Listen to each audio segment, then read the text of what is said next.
Visit our YouTube channel at Max TV.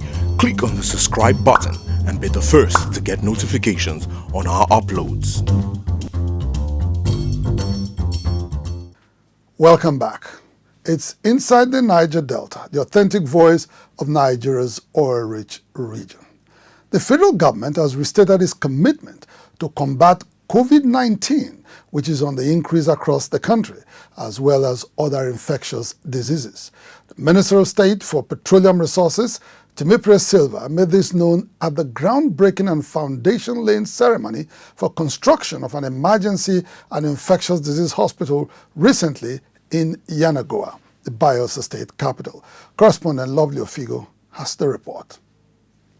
At the groundbreaking and foundation-laying ceremony for the construction of an emergency and infectious diseases center in Yenagoa, Timipre Silva noted that the initiative was in line with the federal government's determination to effectively combat the novel coronavirus disease.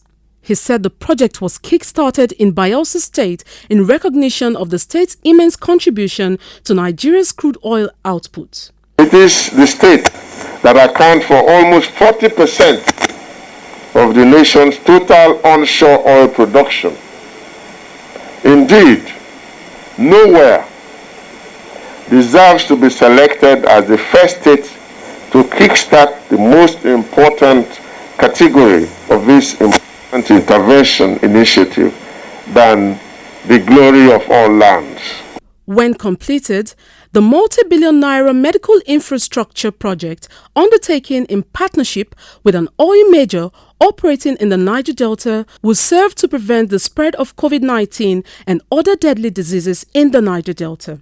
For Governor Doye Diri, the initiative was a huge relief for Bayelsa State, coming at a time the state government was battling to keep the deadly coronavirus disease at bay. The significant measure and magnitude of this project are self-evident. That it is more about consolidating and improving the health of our people and the health of our communities. The proposed health facility is expected to contain the spread of infectious diseases and deal effectively with emergency situations in Bayelsa State and the entire South-South geopolitical zone. Inside the Niger Delta.